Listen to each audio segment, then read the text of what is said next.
نحمده ونستعينه ونستغفره ونعوذ بالله من شرور أنفسنا ومن سيئات أعمالنا من يهده الله فلا مضل له ومن يضلل فلا هادي له وأشهد أن لا إله إلا الله وحده لا شريك له وأشهد أن محمدا عبده ورسوله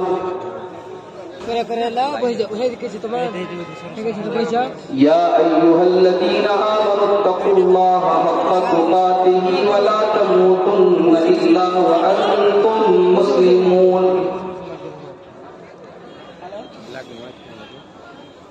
يا أيها الناس اتقوا ربكم الذي خلقكم من نفس واحدة وخلق منها زوجها وبث منهما رجالا كثيرا ونساء واتقوا الله الذي تساءلون به والأرحام إن الله كان عليكم رقيبا يا أيها الذين آمنوا اتقوا الله وقولوا قولا سديدا يصلح لكم أعمالكم ويغفر لكم ذنوبكم ومن يطع الله ورسوله فقد فاز فوزا عظيما أما بعد فإن خير الحديث كتاب الله وخير الهدي هدي محمد صلى الله عليه وسلم وشر الأمور محدثاتها وكل محدثة بدعة وكل بدعة ضلالة وكل ضلالة في النار. أعوذ بالله من الشيطان الرجيم. بسم الله الرحمن الرحيم.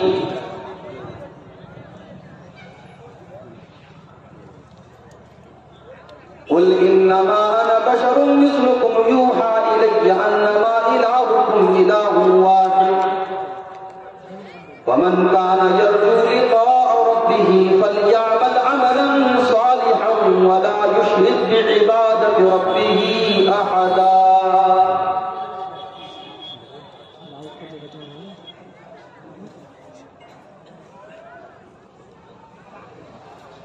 صدر محترم علماء کرام، محترم بزرگوں، نوجوان ساتھیوں، پردہ نشین ماں اور بہنوں سے آج کا یہ پروگرام مسجد کی تعمیر اور ترقی کے لیے منعقد ہوا ہے. مجھ سے پہلے آپ جس مقرر کی تقریر سن رہے تھے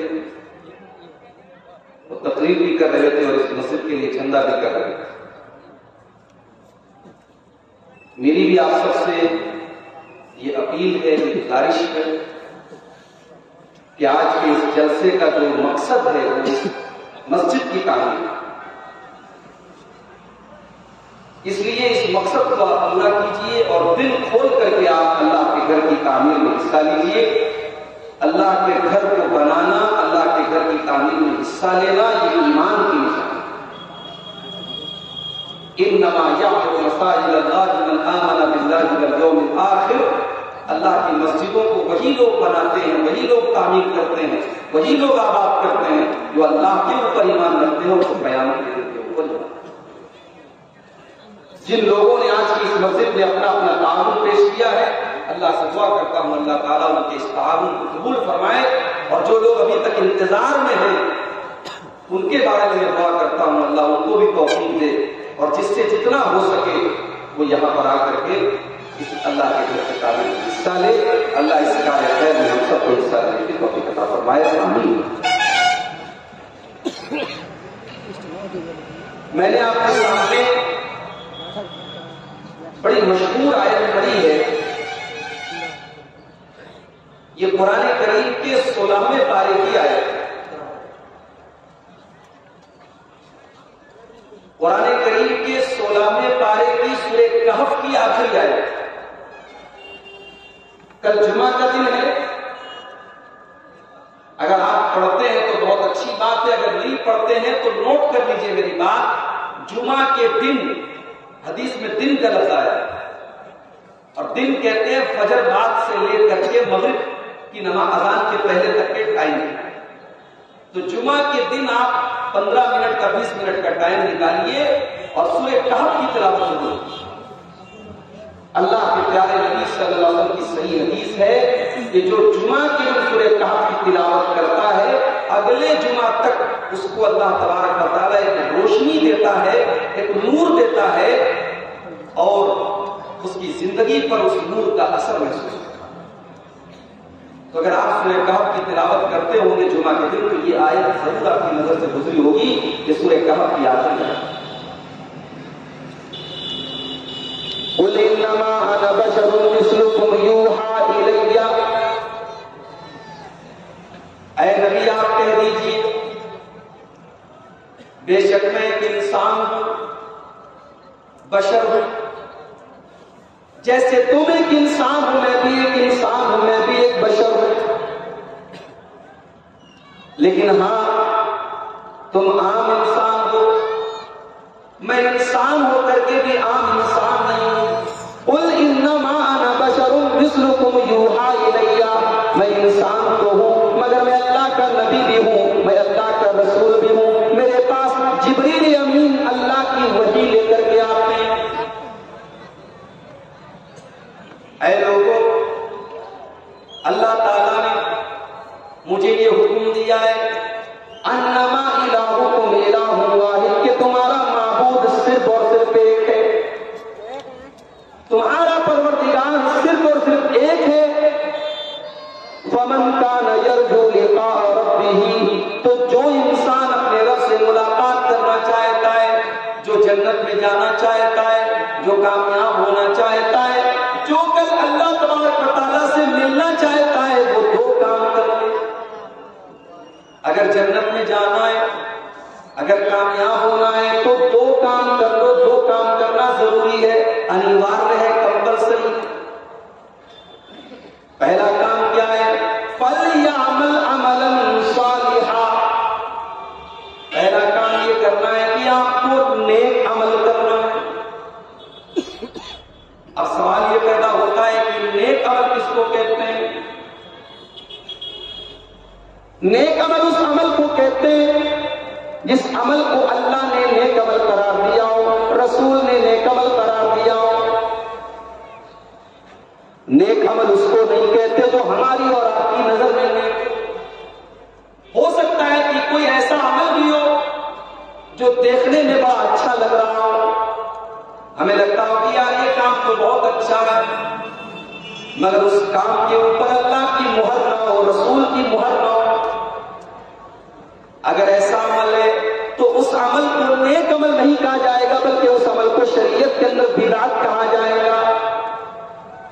مثال کے طور پر اذان ہو رہی ہے، اللہ کے نبی فرماتے ہیں کہ جب اذان ہونے لگے فَقُولُوا مِثْلَ مَا يَقُولُ الْمُؤَذِّنُ، تو تم اذان کا جواب دو، مؤذن جو کہتا ہے تم بھی اس کے پیچھے پیچھے دوہراؤ۔ جب اذان ہو جائے ثُمَّ صَلُّوا عَلَيَّ، پھر تم میرے اوپر درود پڑھو۔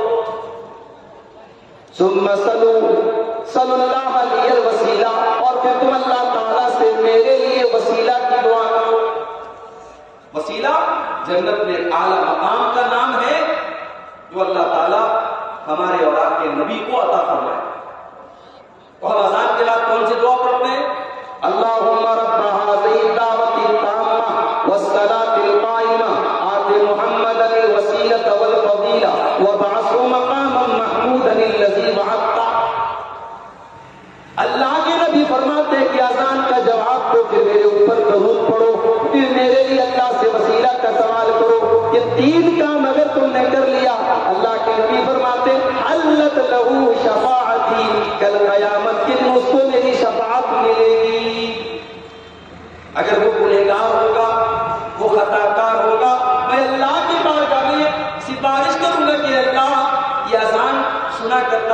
اذان کا جواب دیا کرتا تھا، یہ درود پڑھا کرتا تھا، یہ اللہ رب العزت کی تامہ والی دعا پڑھا کرتا تھا، میں ایسے انسان کے لیے اللہ کی بارگاہ میں شفاعت کروں گا۔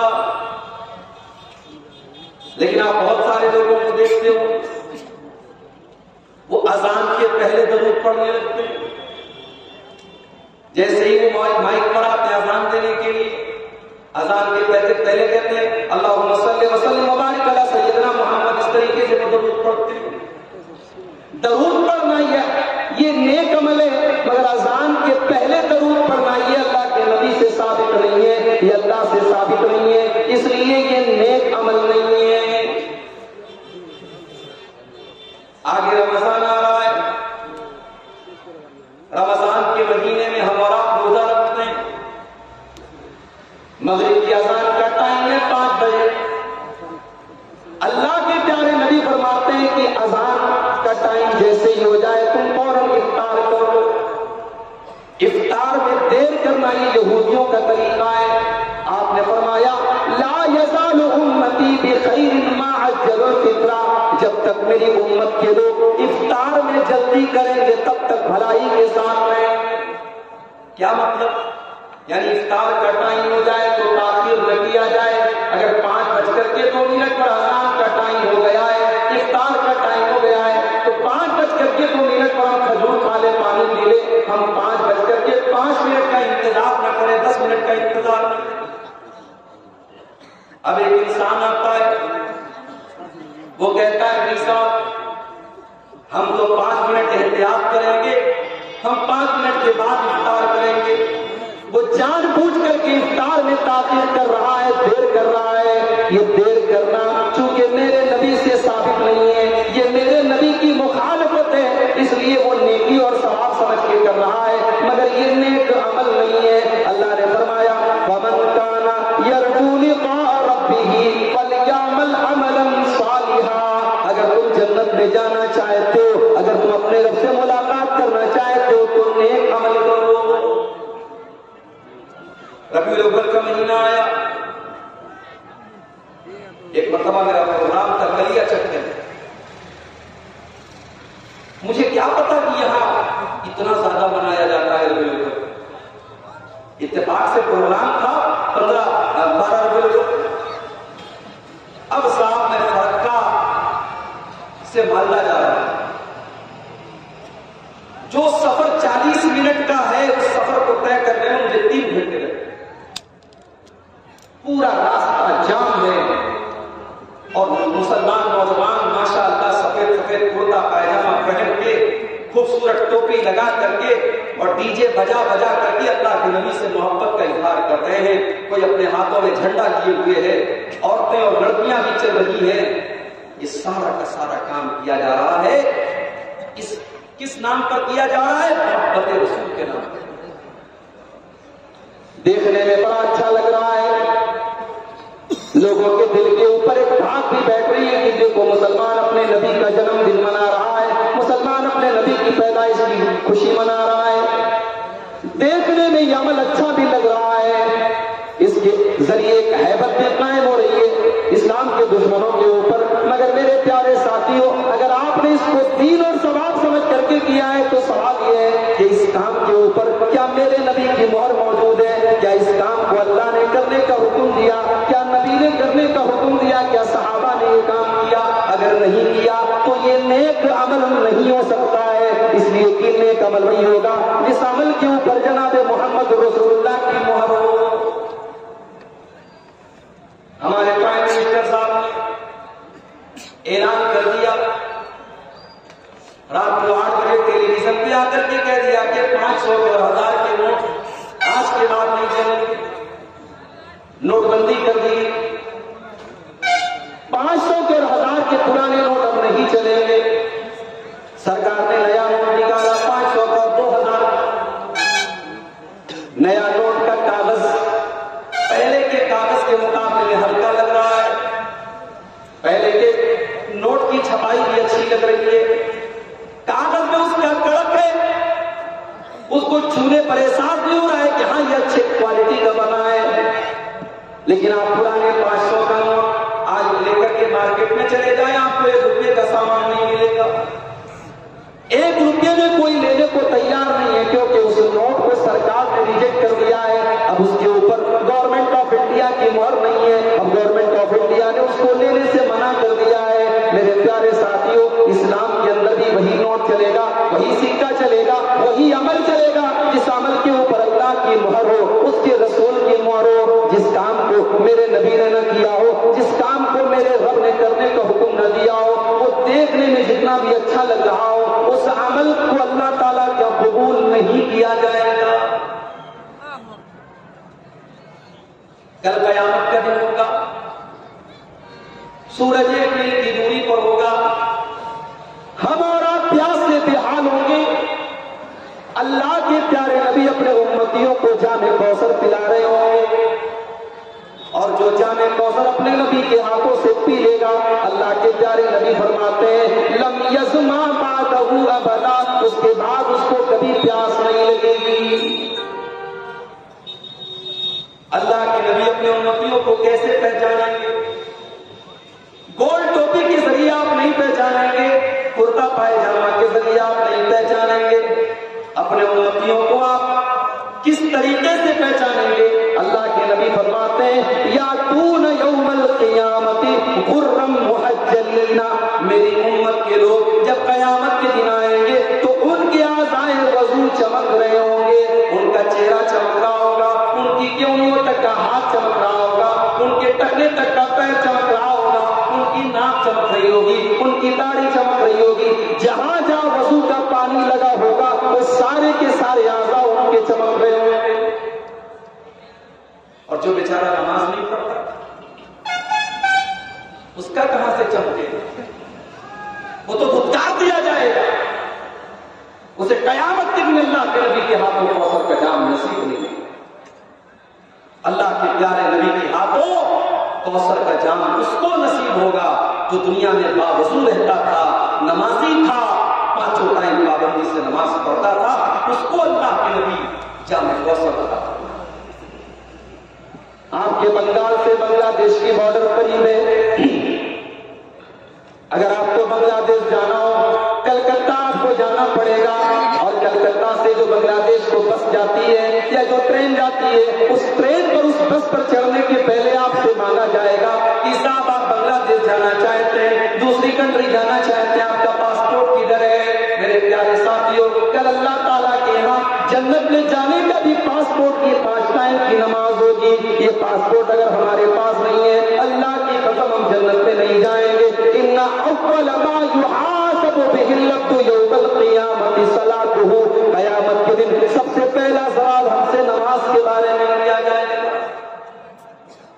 ہمارا نوجوان وہ بیچارہ تو نیا سال بنانے میں مگن میں, چلے جاؤ پاپڑ کی مارکیٹ میں, چلے جاؤ فرقہ کی مارکیٹ میں, چلے جاؤ مالدہ کی مارکیٹ میں, نیا سال کا کارڈ لینے والوں میں غیر مسلموں کے ساتھ ساتھ مسلمان نوجوان لڑکے بھی آپ کو مل جائیں گے, لڑکیاں بھی آپ کو مل جائیں گی. 31 دسمبر کی رات میں جب ناچ گانا ہو رہا ہوگا, جب شراب کا دور چل رہا ہوگا, جب رنگ رلیاں منائی جا رہی ہوگی, اس سارے جشن کے اندر مسلمان بھی شامل ہوتا ہے.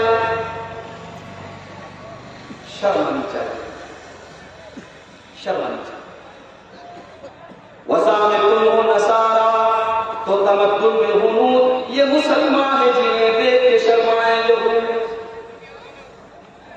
میرے پیارے ساتھیوں ہمارا نیا سال تو محرم کے مہینے میں شروع ہوتا ہے, اور 1 محرم کو ہمارے نئے سال کی پہلی تاریخ ہوتی ہے. ہمیں تو 1 محرم کو نیا سال منانے کا حکم نہیں ہے, ہم 1 جنوری کو کیسے منانے لگے؟ یہ تو وہی بات ہو گئی بیگانے کی شادی میں عبداللہ دیوانہ. یہ نہ ہمارا کیلنڈر ہے نہ اس کا ہماری تاریخ سے کوئی تعلق ہے, اور اس کا جشن منا رہے ہیں. اور کس بات کا جشن منا رہے ہیں؟ کس بات؟ اگر 2022 میں آپ 29 سال کے تھے اور 2023 شروع ہو چکا ہے, اس کا مطلب کہ آپ 30 سال کے ہو گئے یا ہونے والے ہیں. اس کا مطلب یہ ہوا کہ آپ کی زندگی کا 1 سال اور کم ہو گیا ہے. آپ اپنی موت سے 1 قدم اور قریب ہو چکے ہیں. اب آپ کی زندگی 1 قدم اور آگے بڑھ چکی ہے. میرے پیارے ساتھیوں 2022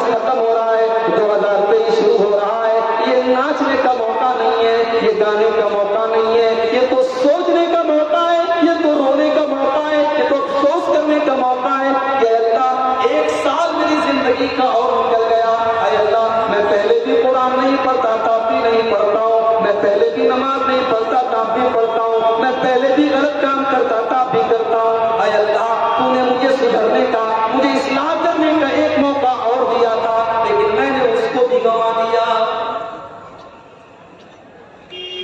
نیا سال شادی کی سالگرہ منا رہا ہے، بچے کا برتھ ڈے منا رہا ہے، اچھے اچھے اہل حدیثوں کے گھر میں بھی برتھ ڈے منایا جاتا ہے۔ میرے پاس کبھی کبھی واٹس ایپ پر اسٹیٹس میں دیکھتا ہوں، کسی جاننے والے کا اسٹیٹس دیکھتا ہوں تو بچے کو وہ لمبی والی جو ٹوپی لگاتے ہیں برتھ ڈے کے موقع پر، وہ ٹوپی لگا رہے ہیں اور تالی بجا رہے ہیں اور کیک کاٹ رہے ہیں۔ یہ سب مسلمان کر رہے ہیں۔ کیا آپ نے اللہ کے نبی کی وہ حدیث نہیں سنی؟ من تشبہ بقوم فہو منہم، جو کسی قوم کی نقل کرتا ہے وہ انہی لوگوں کے ساتھ اٹھایا جائے گا۔ یہ برتھ ڈے منانا یہ اسلام کا طریقہ نہیں ہے، یہ شادی کی سالگرہ منانا یہ اسلام کا طریقہ نہیں ہے۔ میرے بھائیوں، بیوی سے محبت سال میں ایک دن نہیں کرنا ہے، 360 دن کرنا ہے۔ بچے سے محبت کرنا یہ کسی ایک دن کا کام نہیں ہے۔ بچے کو کیک کھلانا ہے تو کبھی بھی کھلا دو، اس کے لیے برتھ ڈے منانے کی ضرورت نہیں ہے۔ آپ اپنے بیوی بچوں سے، اپنے ماں باپ سے سال کے 360 دن پیار کرو۔ نہ کوئی مدرس ڈے اسلام کے اندر ہے، نہ کوئی فادرس ڈے اسلام کے اندر ہے، نہ کوئی شادی کی سالگرہ اسلام کے اندر ہے، نہ برتھ ڈے اسلام کے اندر ہے۔ نماز نہیں پڑھتا ہے، اللہ کے نبی کیسے پہچانیں گے؟ آپ پہچانیں گے اپنی امت کے لوگوں کو کہ ان کے اعضاء وضو سے چمک رہے ہوں گے۔ اللہ کے نبی کچھ لوگوں کو کوثر کا جام پلانے کی کوشش کریں گے، فرشتے کہیں گے رک جائیے، اے اللہ کے نبی اسٹاپ اٹ، رک جائیے، they are not allowed to drink۔ اے اللہ کے نبی یہ لوگ جام کوثر پینے کے لائق نہیں ہیں، ان کو اجازت نہیں ہے۔ اللہ کے نبی پوچھیں گے اے فرشتوں تم کیوں منع کر رہے ہو؟ کیا قصور ہے ان کا، کیا غلطی ہے کہ ان کو جام کوثر پلانے سے تم منع کیوں کر رہے ہو؟ فرشتے کہیں گے اللہ کے نبی انک لا تدری ما احدثوا بعدک، اے اللہ کے نبی آپ نہیں جانتے کہ انہوں نے آپ کے بعد دین کے اندر کتنے نئے نئے کام نکالے۔ آپ کے بعد انہوں نے دین کی شکل کو بدل ڈالا تھا۔ محرم کے مہینے میں یہ الگ بدعت کرتے تھے، سفر کے مہینے میں یہ الگ بدعت کرتے تھے، ربیع الاول کے مہینے میں یہ جلوس نکالتے تھے، ربیع الثانی کے مہینے میں یہ 11ویں مناتے تھے۔ اے اللہ کے نبی آپ نہیں جانتے کہ ہر مہینے میں یہ کوئی نہ کوئی نیا کام کرتے تھے، انہوں نے آپ کے دین کو بدل ڈالا۔ جیسے ہی اللہ کے نبی کو پتا چلا کہ یہ بدعتی لوگ ہیں، انہوں نے میرے دین کو بدل ڈالا تھا، حدیث کے الفاظ ہیں، بخاری اور مسلم کی روایت ہے، اللہ کے نبی بڑے غصے سے فرمائیں گے سحقاً سحقاً لمن غیر بعدی، اے فرشتوں ان کو گھسیٹ کر کے جہنم میں لے کر کے چلے جاؤ، انہوں نے میرے دین کو بدل ڈالا، انہوں نے میری شریعت کو بدل ڈالا، ان بدبختوں کو جہنم میں لے کر کے چلے جاؤ، اور ان بدعتیوں کو اللہ کے نبی دھتکار دیں گے۔ لہذا بدعتی اگر یہ کہتا ہے کہ ہم سرکار کا دامن تھام لیں گے اور نبی کا دامن تھام لیں گے تو بدتمیز خاموش ہو جائے، تجھے سرکار کا دامن نصیب نہیں ہے۔ اللہ کے نبی کا دامن، آپ کی شفاعت کسی بدعتی کو نصیب نہیں۔ اور ایک بات اور نوٹ کر دو، اللہ کے نبی کسی مشرک کے لیے بھی سفارش نہیں کریں گے۔ اللہ کے نبی قیامت کے دن اپنی امت کی شفاعت کریں گے، مگر آپ کی امت میں اگر کوئی مشرک ہوگا، کوئی شرک کر رہا ہوگا، اللہ کے پیارے نبی اس کی شفاعت کریں گے۔ بخاری کی حدیث اٹھائیے، حضرت ابو ہریرہ رضی اللہ تعالیٰ عنہ اللہ کے نبی سے سوال کرتے ہیں، اے اللہ کے نبی من اسعد الناس بشفاعتک یوم القیامہ، اے اللہ کے نبی وہ کون سا خوش نصیب انسان ہے جس کو آپ کی شفاعت قیامت کے دن نصیب ہوگی۔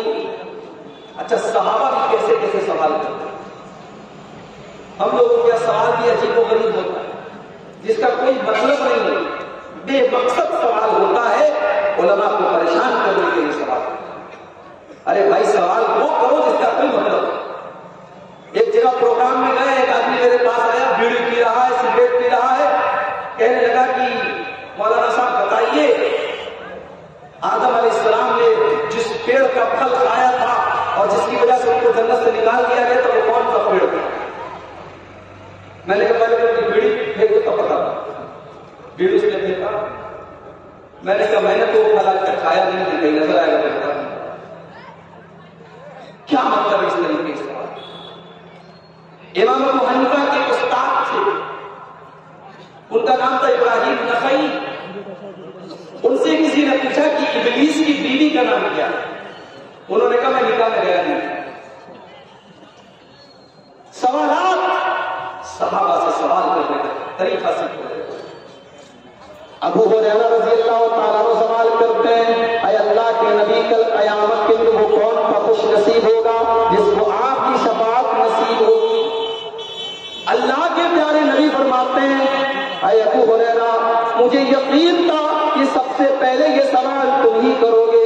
لما رأیت من حرصک علی الحدیث, اس لیے کہ میں دیکھتا ہوں کہ تم حدیث کو سیکھنے کے حدیث ہو, تمہارے اندر حدیث کو سیکھنے کی طرف ہے. آج ہم سب اپنے آپ کو اہل حدیث ہیں. ذرا اپنے دل میں اپنے دل کو ٹٹولو, اپنے سینے پر ہاتھ رکھو, سوچو کہ کیا ہمارے اندر حدیث کو سیکھنے کی, حدیث کو جاننے کی طلب ہے؟ حدیث کو سیکھنا اور حدیث کو جاننا صرف مدرسے کے بچوں کا کام نہیں ہے. ہم سب کو حدیث کو حاصل کرنے کی اور حدیث کو سیکھنے کی کوشش کریں. آپ نے فرمایا ہے ابو ہریرہ مجھے یقین تھا سب سے پہلے تم یہ سوال کرو گے کیونکہ تمہارے اندر حدیث کو سیکھنے کی طرف ہے.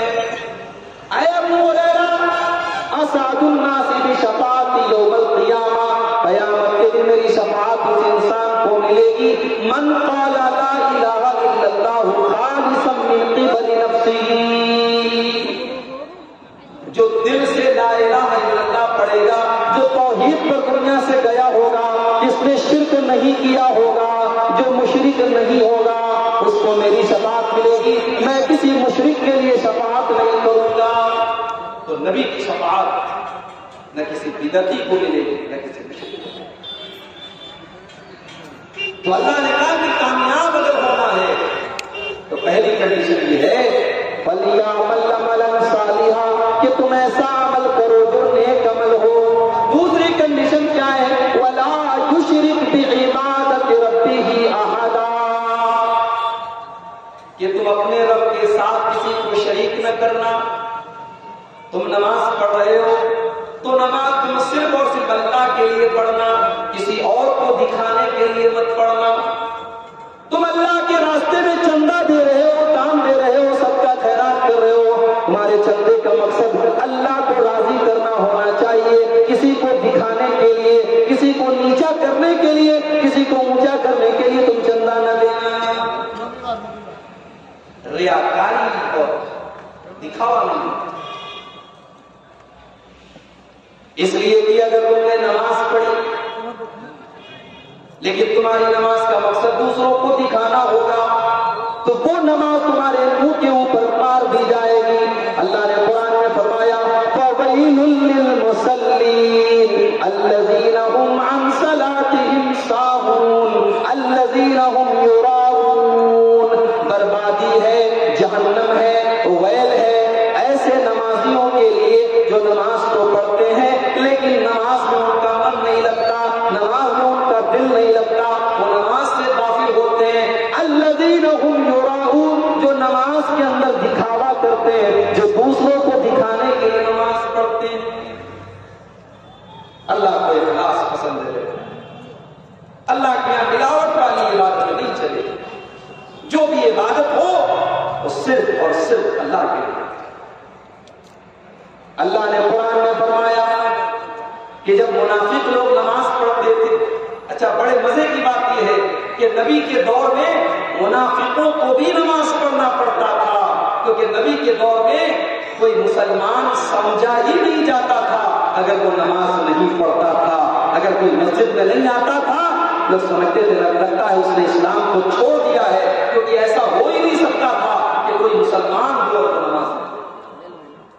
منافقوں کو بھی نماز پڑھنا پڑتا تھا لیکن منافق لوگ کیسے نماز پڑھتے تھے؟ اللہ نے نقشہ کھینچا وَإِذَا قَامُوا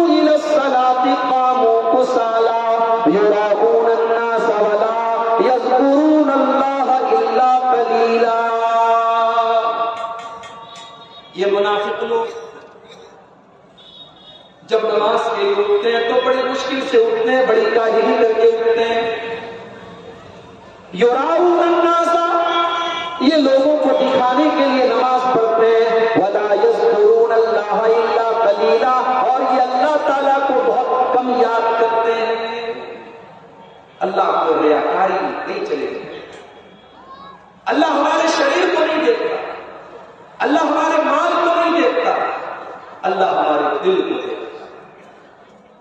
اللہ کے نبی فرماتے ہیں ان اللہ لا ينظر الى صوركم واجسامكم ولكن ينظر الى قلوبكم واعمالكم. اللہ تعالیٰ تمہاری شکل و صورت کو نہیں دیکھتا ہے, تم کتنے اسمارٹ ہو, تم کتنے ہینڈسم ہو. اللہ تعالیٰ تمہارے جسم کو نہیں دیکھتا ہے, اللہ تعالیٰ تو تمہارے دلوں کو دیکھتا ہے کہ تمہارے دلوں کے اندر کتنی سچائی ہے, تمہارے دلوں کے اندر اللہ کا کتنا ڈر ہے. اگر آپ کی نیت صحیح ہو, اگر آپ کا دل صحیح ہو, تو نیکی کرنے کے بغیر بھی آپ کو نیکی کا ثواب مل جائے گا. اگر آپ کی نیت صحیح ہوگی, اللہ نے فرمایا وَمَن يَخْرُجْ مِن بَيْتِهِ مُهَاجِرًا إِلَى اللَّهِ وَرَسُولِهِ ثُمَّ يُدْرِكُهُ الْمَوْتُ فَقَدْ وَقَعَ أَجْرُهُ عَلَى اللَّهِ. اگر کوئی انسان اپنے گھر سے نکلا تھا ہجرت کرنے کے لیے, اللہ کی راہ میں اپنا وطن چھوڑ کے جا رہا تھا, اپنا شہر چھوڑ کے جا رہا تھا اللہ کے لیے اور اس کے رسول کے لیے وہ ہجرت کر کے جا رہا تھا, اور راستے میں اس کا انتقال ہو گیا, راستے میں اس کی موت ہو گئی. فقط وقع اجرہ علی اللہ, تو اس کو پورا ثواب ملے گا. بخاری کی پہلی حدیث پتہ ہے کہ نہیں پتہ؟ بولو بھائی, طلبا سے نہیں پوچھ رہا ہوں, علماء سے نہیں پوچھ رہا ہوں, عام آدمی بتائے. سنے ہو کبھی بخاری کی پہلی حدیث؟ اگر اہل حدیث ہو اور بخاری کی پہلی حدیث یاد نہیں ہے تو افسوس کی بات ہے. ہاں, انما الاعمال بالنیات, ہمارے چچا نے جواب دیا. پہلی حدیث بخاری شریف کی, حضرت عمر فاروق رضی اللہ تعالیٰ عنہ حدیث کے راوی ہیں, فرماتے ہیں کہ میں نے اللہ کے نبی کو فرماتے ہوئے سنا ہے انما الاعمال بالنیات, سارے عمل کا دار و مدار نیت پر ہے. اگر آپ کی نیت ہی صحیح نہیں ہے, آپ کا مقصد ہی صحیح نہیں ہے, تو آپ کا عمل بھی اللہ کے یہاں برباد ہو جائے گا. سارے اعمال کا دار و مدار نیت پر ہے. وَإِنَّمَا لِكُلِّ امْرِئٍ مَّا نَوَىٰ, اور ہر انسان کو وہی ملے گا جس کی اس نے نیت کی ہوگی. وَمَنْ كَانَتْ هِجْرَتُهُ إِلَىٰ دُنْيًا يُصِيبُهَا أَوْ امْرَأَةٍ يَنكِحُهَا فَهِجْرَتُهُ إِلَىٰ مَا هَاجَرَ إِلَيْهِ.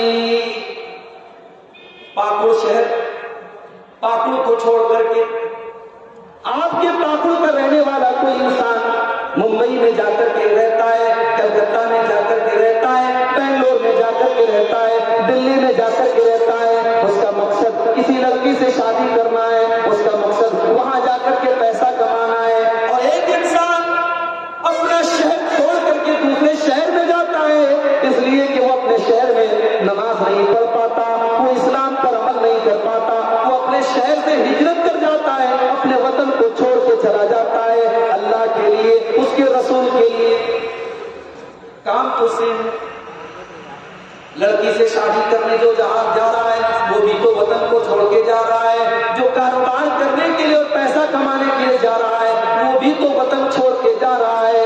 مگر اللہ کے نبی فرماتے ہیں کہ دونوں کی نیت میں فرق ہے. جو اللہ کے لیے اپنا وطن چھوڑ کے جا رہا ہے اس کو ہجرت کا ثواب ملے گا, جو لڑکی کے لیے جا رہا ہے, جو پیسے کے لیے جا رہا ہے, اس کو ہجرت کا ثواب ملنے والا نہیں ہے. شریعت میں نیت کا بڑا رول ہے. اور اب میں جو حدیث آپ کو سنانے جا رہا ہوں, اس حدیث کو حضرت ابو ہریرہ رضی اللہ تعالیٰ عنہ سنانے لگتے ہیں تو بے ہوش ہو جاتے.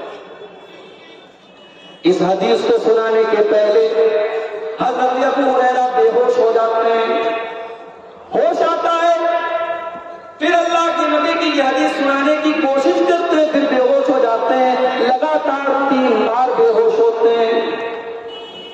تیسری بار جب ہوش آتا ہے حضرت ابو ہریرہ کہتے ہیں کہ وہ لوگوں, میں نے اللہ کے نبی کو فرماتے ہوئے سنا ہے ان اول الناس تسعر بهم النار یوم القیامہ، سب سے پہلے قیامت کے دن جن لوگوں کو جہنم کی آگ میں ڈالا جائے گا اور جن کے ذریعے جہنم کی آگ کو سلگایا جائے گا، جن کے ذریعے جہنم کی آگ کو بھڑکایا جائے گا، وہ 3 لوگوں. نمبر 1 رجل استشہد فی سبیل اللہ، پہلا آدمی وہ ہوگا جو اللہ کی راہ میں دنیا میں شہید ہوا تھا، جو اللہ کی راہ میں جنگ کر رہا تھا، جو جہاد کر رہا تھا، جو قتال کر رہا تھا اور اللہ کی راہ میں لڑتے لڑتے شہید ہو گیا تھا. اللہ تعالیٰ اس کو بلائے گا، اللہ پوچھے گا میرے بندے میں نے تجھ کو طاقتور بنایا، تجھ کو بہادر بنایا، تجھ کو لڑنے کا ہنر دیا، میرے بندے تو نے کیا کیا؟ بندہ کہے گا قاتلت فیک حتی استشہدت، اے اللہ میں تیرے راستے میں لڑتا تھا، جنگ کرتا تھا، قتال کرتا تھا، حتی استشہدت، یہاں تک کہ میں شہید کر دیا گیا. اللہ فرمائے گا تو جھوٹ بول رہا ہے، تو اس لیے نہیں لڑتا تھا کہ اللہ کو راضی کرے، اللہ کو خوش کرے، تو اس لیے لڑتا تھا لیقال انہ جریء، تاکہ دنیا تجھے بہادر کہے، دنیا تجھے ویر کہے، تجھے ویرتا کا سامان ملے. تو اپنے میڈل کے لیے اور اپنے انعام کے لیے اور اپنی شہرت کے لیے لڑا کرتا تھا، تو تجھے جو چاہیے تھا وہ تو تجھے مل گیا. اب اس کے بعد اللہ تعالیٰ حکم دے گا اس کو گھسیٹ کر کے جہنم میں ڈال دیا جائے گا. اس کے بعد ایک دوسرا آدمی آئے گا، یہ قاری صاحب ہوں گے، یہ مولانا صاحب ہوں گے،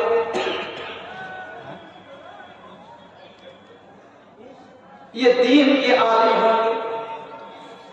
اللہ پوچھے گا میرے بندے میں نے تجھے قرآن کا علم دیا، تجھے میں نے قرآن کا قاری بنایا، تجھے قرآن کا عالم بنایا، تو نے کیا کیا؟ بندہ کہے گا تعلمت العلم وعلمتہ آناء اللیل وآناء النہار، اے اللہ میں راتوں دن قرآن کو پڑھتا رہا، پڑھاتا رہا، سیکھتا رہا، سکھاتا رہا، اے اللہ میں تیرے دین کے علم کو دوسروں تک پہنچاتا رہا. اللہ فرمائے گا تو جھوٹ بول رہا ہے، تو نے اس لیے علم دین حاصل کیا لیقال انہ عالم، تاکہ دنیا تجھے علامہ کہے، تجھے عالم کہے، تیرے علم کا چرچا ہو جائے، لوگ تیری تعریف کرے، اس لیے تو نے علم دین حاصل کیا. تیرا مقصد اللہ کو راضی کرنا نہیں تھا، تو اللہ کو خوش کرنے کے لیے دین کو نہیں سیکھتا تھا، نہیں سکھاتا تھا. اور اس انسان کو بھی گھسیٹ کر جہنم کی آگ میں ڈال دیا. اس کے بعد ایک تیسرا انسان آئے گا، یہ وہ ہوگا جس کو اللہ نے بہت مال و دولت سے نوازا ہوگا اور جو دنیا میں اللہ کے راستے میں بہت چندہ دیتا تھا، بہت دان دیتا تھا، بہت پیسہ دیتا تھا. اللہ پوچھے گا میرے بندے میں نے تجھ کو اتنا سارا مال دیا، تو نے کیا کیا؟ بندہ کہے گا اے اللہ مجھے جہاں پر بھی پتا چلا کہ وہاں مال دینے سے تو خوش ہوتا ہے، تو راضی ہوتا ہے، اے اللہ میں تیرے راستے میں مال خرچ کرتا رہا. اللہ فرمائے گا تو جھوٹ بول رہا ہے، تو جھوٹ بول رہا ہے، تو اس لیے پیسہ خرچہ کرتا تھا تاکہ دنیا والے تجھے سخی کہے، تجھے فیاض کہے، تجھے دینے والا کہے، تجھے دانی کہے، تو تجھے جو چاہیے تھا وہ مل گیا.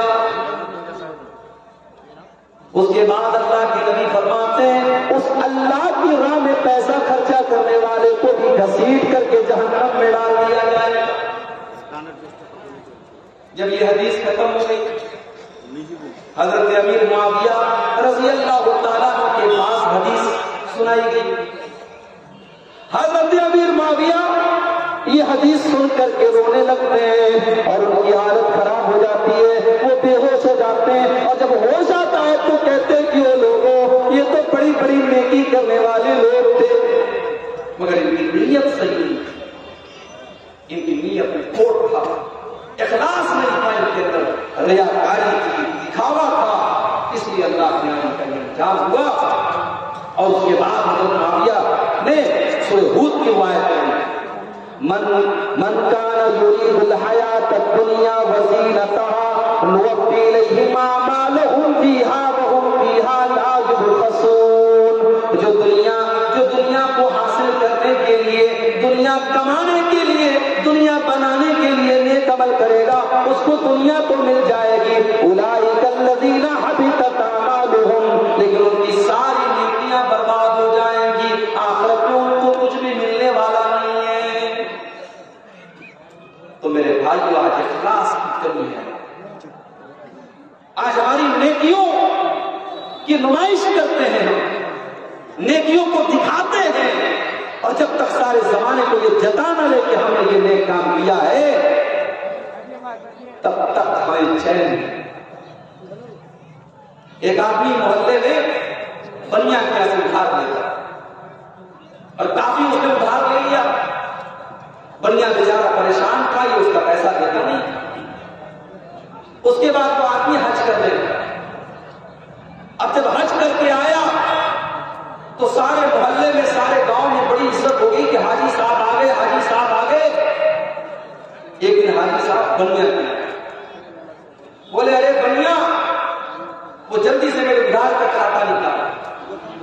بنیا بہت خوش ہوا کہ آج لگ رہا ہے کہ حاجی صاحب حج کر کے آئے ہیں، ان کی آنکھیں کھل گئی ہے، میرا ادھار چکتا کرنے کے لیے آئے ہیں۔ بنیا نے جلدی سے اپنے ادھار کی کاپی نکالی، کہا کہ آپ کا اتنے کا ادھار۔ حاجی صاحب نے کہا میرا نام کیا لکھا ہے؟ اس نے کہا عبدالرشید لکھا ہے۔ بنیا نے کہا آپ کا نام عبدالرشید لکھا ہے؟ اس نے کہا لکھو حاجی عبدالرشید۔ میرے نام کیا کہ حاجی بڑھا دو، میں تمہارا ادھار دینے کے لیے نہیں آیا ہوں، میں بتانے کے لیے آیا ہوں کہ آج میں حاجی عبدالرشید۔ یہ حال ہے، حج کرتا ہے انسان، اس کو اللہ کو راضی کرنا مقصد نہیں ہے، اس کو یہ بتانا مقصد ہے کہ میں حاجی ہوں۔ اپنے عمل کی نمائش۔ ایک دور تھا جب کہاوت کی نیکی کر دریا میں ڈال، آج وہ دور ہے کہ نیکی کر فیس بک پر ڈال، نیکی کر یوٹیوب پر ڈال، نیکی کر سوشل میڈیا پر ڈال۔ آج وہ نیکی کی جب تک ہم نمائش نہ کر لیں تب تک ہمیں چین نہیں۔ میرے پیارے ساتھیوں، کل قیامت کے دن جب سورج 1 میل کی دوری پر ہوگا، اللہ تعالیٰ اپنے کچھ بندوں کو اپنے عرش کا سایہ دے گا۔ اللہ کے ان نیک بندوں میں وہ ایک بندہ بھی ہوگا، وَرَجُلٌ تَصَدَّقَ بِصَدَقَةٍ فَأَخْفَاهَا حَتَّىٰ لَا تَعْلَمَ شِمَالُهُ مَا تُنْفِقُ يَمِينُهُ۔ جو اللہ کی راہ میں صدقہ کرے، خیرات کرے، اور بائیں ہاتھ کو بھی پتہ نہ چلے کہ داہنے ہاتھ نے کیا خرچ کیا، کتنا چپکے سے وہ صدقہ کرے، کتنا خفیہ طریقے سے وہ صدقہ کرے۔ جاڑے کا موسم ہے، ایک غریب آدمی بیچارہ کسی فٹ پاتھ پر لیٹا ہوا ہے، ٹھنڈی ہوائیں چل رہی ہیں، وہ ٹھٹھورا ہوا ہے۔ ایک امیر آدمی آتا ہے، اپنی 4 ویلر سے، اپنی کار سے اترتا ہے اور اس غریب کو کمبل اڑاتا ہے اور چلا جاتا ہے۔ نہ اس امیر کو پتا کہ میں نے کس غریب کی مدد کی، نہ غریب کو پتا کہ کس امیر نے میری مدد کی۔ اللہ کو ایسا صدقہ بہت پسند ہے میرے پیارے ساتھیوں۔ آج ایسا صدقہ ہمارے سماج سے ختم ہوتا چلا جاتا ہے۔ حضرت عمر فاروق رضی اللہ تعالیٰ عنہ رات کے سناٹے میں ایک مکان میں جاتے تھے، تھوڑی دیر تک مکان کے اندر رہتے تھے، گھنٹہ 2 گھنٹہ کے بعد اس مکان سے نکل جایا کرتے تھے۔ ایک دن حضرت طلحہ رضی اللہ تعالیٰ عنہ نے دیکھا کہ رات کو حضرت عمر اپنے گھر سے جا رہے ہیں۔ حضرت طلحہ نے پیچھا کیا، دیکھا کہ حضرت عمر ایک مکان کے اندر گئے، دروازہ بند کر لیا، اور پھر 2 گھنٹے کے بعد اس مکان سے نکلے۔ حضرت طلحہ کچھ نہیں بولے۔ صبح ہوئی، اس مکان پر پہنچے، دروازہ کھٹکھٹایا، اندر سے آواز آئی چلے آؤ۔ حضرت طلحہ نے دروازہ کھولا، اندر ایک بڑھیا عورت جو کام کاج کرنے کے لائق نہیں تھی، بالکل بڑھیا ہو چکی تھی، ایک بڑھیا عورت بیٹھی تھی۔ حضرت طلحہ نے پوچھا امی جان، رات میں آپ کے گھر میں ایک انسان آتا ہے، وہ کیوں آتا ہے؟ کہا بیٹا مجھے اس کا نام نہیں پتا، مجھے نہیں پتا وہ کون ہے، وہ روزانہ رات کو میرے گھر میں آتا ہے، میں پاخانہ کر دیتی ہوں، میں گندگی کر دیتی ہوں، وہ اللہ کا بندہ آ کر کے میری گندگی کو صاف کرتا ہے۔ نہ میرا کوئی بیٹا ہے، نہ میری کوئی بیٹی ہے، میری کوئی خبر گیری کرنے والا نہیں ہے، وہ روزانہ آ کر کے میرے سارے کام کو حل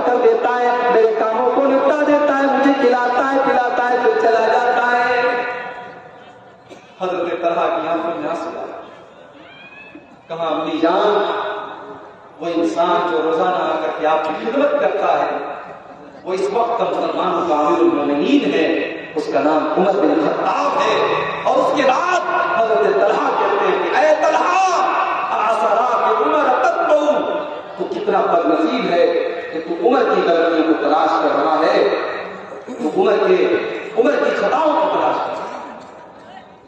میرے پیارے ساتھیوں، اللہ کے یہاں عمل کے قبول ہونے کی دوسری شرط، پہلی شرط یہ ہے کہ وہ عمل اللہ اور اس کے رسول کے طریقے کے مطابق، اللہ کے نبی کی مہر لگی ہو اس کے اوپر، اور دوسری شرط یہ ہے کہ آپ کے عمل کے اندر اخلاص ہو، آپ کا عمل صرف اور صرف اللہ کے لیے۔ یہ چند باتیں میں نے آپ کے سامنے رکھی ہیں۔ اللہ سے دعا ہے رب العالمین ہم سب کو اپنے اعمال میں ان دونوں شرطوں کو پورا کرنے کی توفیق عطا فرمائے۔ اللہ ہم سب کو ریاکاری اور دکھاوے سے بچائے۔ اللہ اخلاص ہماری تمام نیکیوں میں پیدا فرمائے۔ اللہ جب تک ہمیں دنیا میں زندہ رکھے، اسلام پر زندہ رکھے، اور ہم سب کا خاتمہ ایمان پر ہو، آمین۔ وآخر دعوانا الحمد للہ رب العالمین۔ السلام علیکم۔